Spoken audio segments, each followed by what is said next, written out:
Hello YouTube! Today I'm going to show you how I draw a picture of the mighty Paladin to use in my video. I always start out with a picture that I've gotten from Gacha Life, like this one here. This one's on a green screen because I do that a lot so that I can move Paladin around in my pictures. It's also very useful for when I want to do special effects, because sometimes I want to have more than one picture of him on screen simultaneously, and I need to have the past pictures showing. But we're just going to do a simple taking the picture from Gacha Life and turning it into a picture of Paladin. First I zoom in because my eyes aren't all that good. I'm old. I always start out right under his eye here. And I draw, oh, I've got this wide, too wide. Let's adjust that to a 5 instead of a 7. There. And I drag the line down to not quite the middle of his neck. And then I use my little eyedropper tool and get some of this blue. Oh, wait a minute. I forgot to do that line. Hold on. Go back to black. I have to close this gap right here because later that will cause problems if I don't close it up. And let's just go ahead and erase this line because I don't need it. I don't know why they make the line on the leg go up so high, but it's just a little bit higher than I'm comfortable with. Anyway, now let's get my eyedropper tool, and then we'll use our bucket to put blue there, and then we'll go ahead and put it right there and then turn it red. Ta-da! Let's see. Next, I use my little magic wand tool to select this right here, his shirt. Now that only got part of it because his arm's in the way, so I'll do it again. I'm just selecting it and then using the delete key to get rid of that. And then I have another file that I have saved here. Let's see, oh wait, open recent. There we go, chest emblem. Now let me zoom in on this and let you get a good look at it. If you want to do any Paladin edits of your own, you might want to do a screen capture of this and use it just like I do.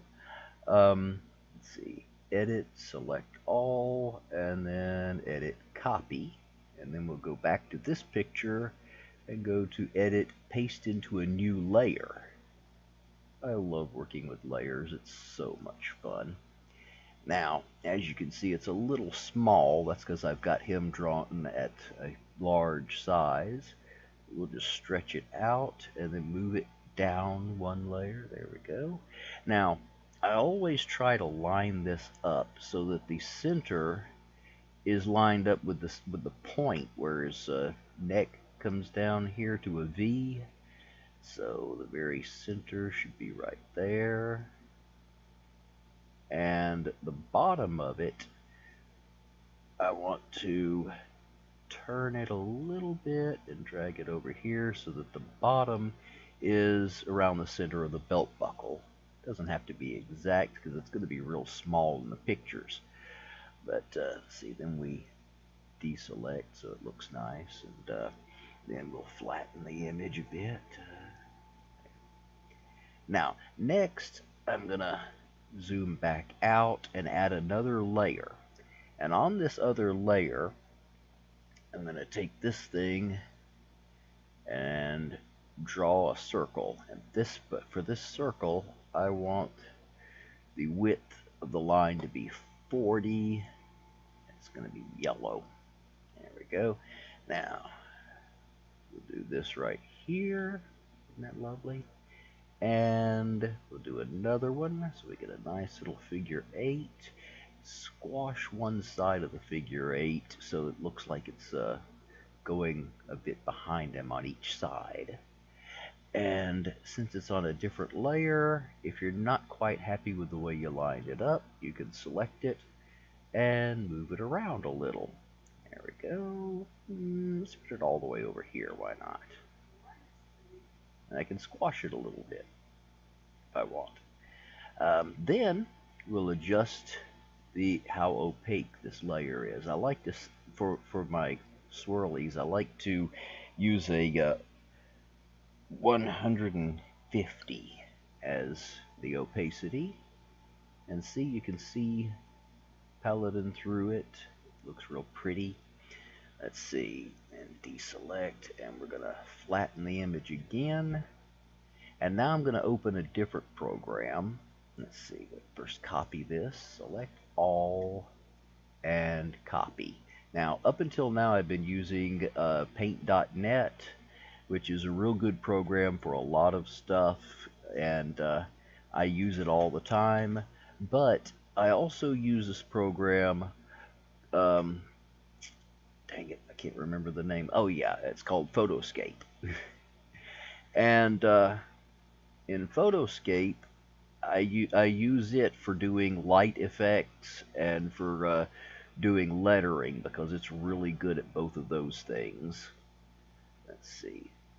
So menu, load photo from clipboard. And so there we go. Let's see.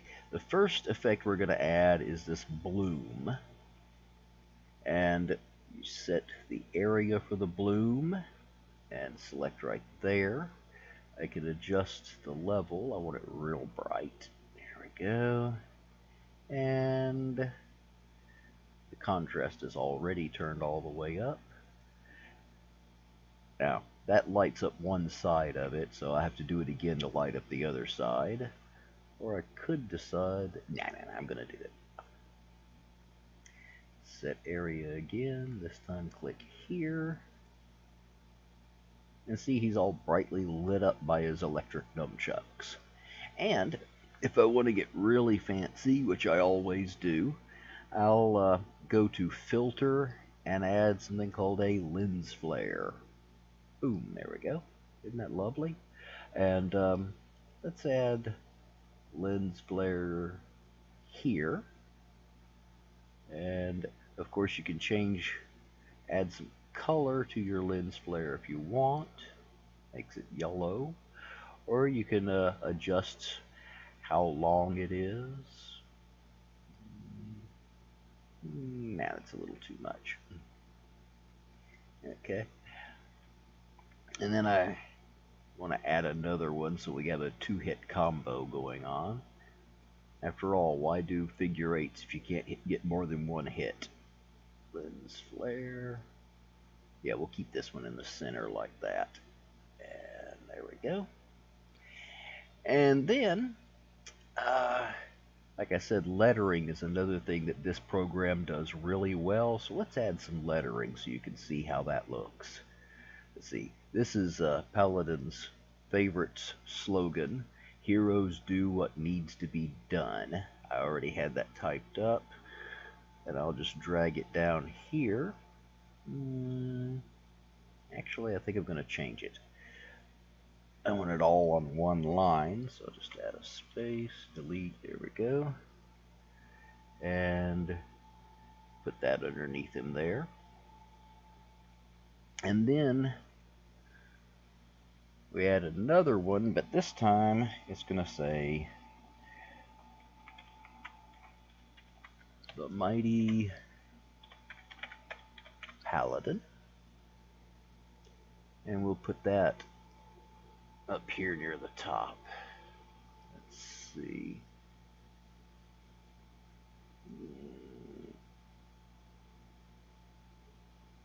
Let's put it on this side. Overlaps his hair a lot. And we'll put it over here. It's got room over here. And what the heck, we'll put this over on this side some more so that all the lettering on that side, and then I'll probably just crop off this side. Crop. No. Let's see.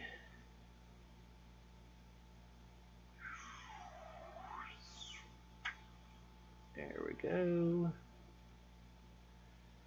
Lovely. And now we'll save it. Now, I always have to save mine as bitmaps because that's the only type of file I can get to work in my version of Windows Movie Maker, which is what I use to make all my little movies, including this one. So I hope you've all enjoyed this. Let's see. We'll call this Edit. And there we go. It's all finished. X off of this. Don't need to save that version. And there it is. Our finished picture.